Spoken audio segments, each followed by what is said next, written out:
Ito sabi ni Senator Ping Lacson dito. Kung noon bawal magkasakit dahil mahal ang gamot, ngayon bawal magkawarant, baka magkasakit. Ito talaga si Senator Ping Lacson, no? Nangaano ka eh, Senator Ping, nangaano ka eh, wag ganun. No? Wag ganun. Siya warrant of arrest, oh, biglang nagkasakit daw. The expensive medicine pass. Sabi, si Senator Ping Lacson yan ha. Kutya mayroon daw sakit eh. Warrant sakit syndrome. Warrant sakit syndrome. Pag nakakasuhan daw ng plunder, nagkakaroon ng warrant sakit syndrome. Oh. Paano naging ospital ang bagong detention center ng mga VIP?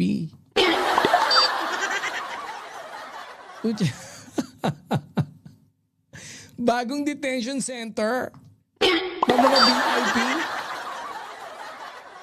Bawal magka-warrant. O, si Senator Ping Lacson nagsabi yan ha. Tumpak naman yun eh, no? Yung pasaring niya. No? Sa hospital arrest culture. Ngayon naging kultura na eh. Hindi kasi sabi eh. Pero kanina, yan ha, sabi, Marcoleta is stable but unfit to stand trial. Hindi pwede mag-trial. So, syala. Yung pasaring ni Senator Ping Lacson. Yung realidad ng warrant sakit syndrome. Mga mandirigma, let's talk about the incredible timing, no, of political illness in this country. Ang ganda ng pagkaka-timing kasi. Sabi ni Senator Ping Lacson, yung sarswelang medical na mga makapangyarihang politiko. Diba? Right after na ma-arresto si Senator Rodante Marcoleta para sa kasong plunder. Kutya bigla na lang tumaas ang kolesterol. Biruin mo, no? Nakakatawa yung bawal magkawarant, baka magkasakit. Oo nga, no? Puto pagka-aresto, bigla na lang tumaas ang kolesterol. Sumakat yung batok eh. Nagkaroon ng sugar bigla eh. Pero sabi sa balita, ano lang daw regular na sakit lang daw yan. Sabi nga ni Senator Ping kung dati raw bawal magkasakit ang ordinaryong tao dahil mahal ang gamot, ngayon bawal na magkaroon ng warrant of arrest, tiyak daw, magkakasakit ka talaga. Alam nyo, no, tumpak naman yung banat ni Senator Ping In our country, no, the moment na yung Sandigang Bayan mag-release ng warrant or yung warrant is printed, it serves, no, as an automatic medical trigger for politician. 'Di ba? Pansin niyo ba? Ito na warrant mo. Shit! Sumakit bato ko! Wheelchair! Subok na natin yan.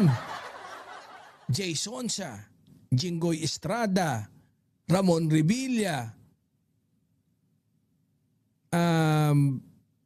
Gloria Macapagal Arroyo.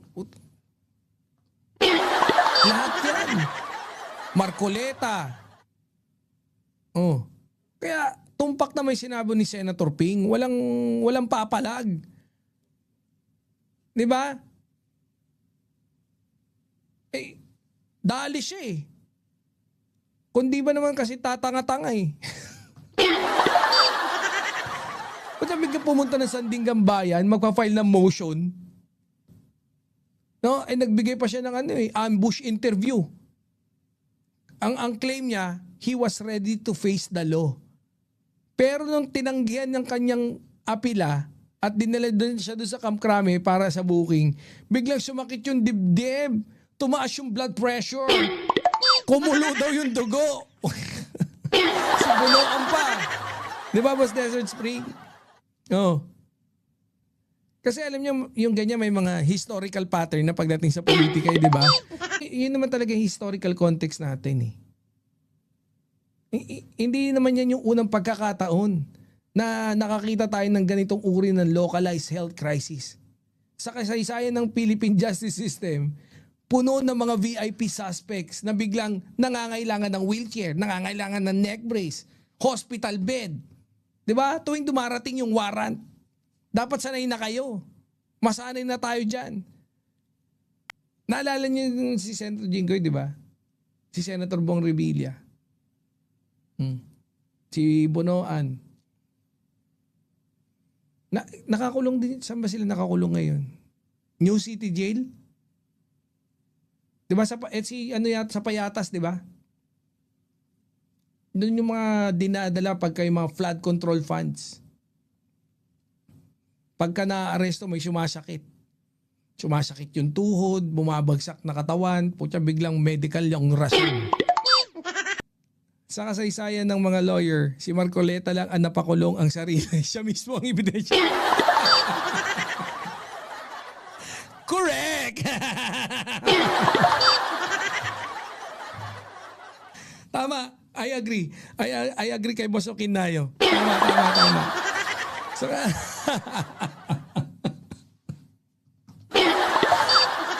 ano nga natin? I-highlight natin. Pakaganda eh. Oh. Sa kasaysayan ng lawyer, si Marcoleta lang ang nagpakulong sa sarili. Siya mismo ang ebidensya. Parang ibinoluntary sarili. Kapag sa kampanya at eleksyon, ang lakas nila. Kapag nakasuhan na, lumalabas yung mga sakit. Mga sumasakit yung alak-alakan, mga ganun. Parang history repeats itself sa 2026. Iisa lang ang virus yan, no, nang nag-aaresto at nakukulong. Pero ang nakalaya na sila nawawala ng sakit nila sa katawan. Oo, sila nga ditanggal eh. Si Gloria Macapagal Arroyo, ditanggal yung neck brace na ganun, no?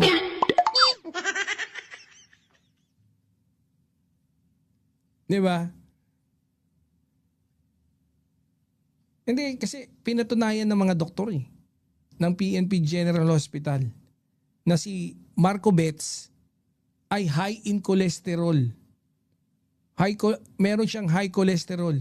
Tapos nagpa-fluctuate daw yung blood pressure eh. Kaya biglang nagkaroon ng mild. Ang problema, hindi ko alam saan niya nakuha yung mild pneumonia. Ang tanong, nakakahawa pala yung pneumonia. Di ba nakakahawa yun eh?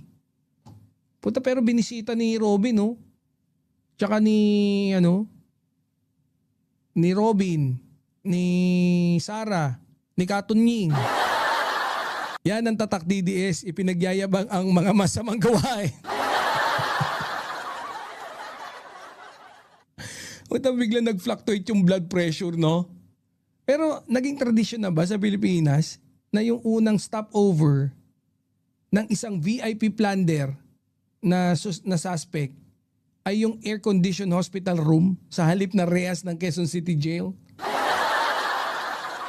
Itong pattern na to is very insulting, no? 'Di ba? Very insulting. This pattern insults the ordinary Filipinos who face jail time without hospital pass.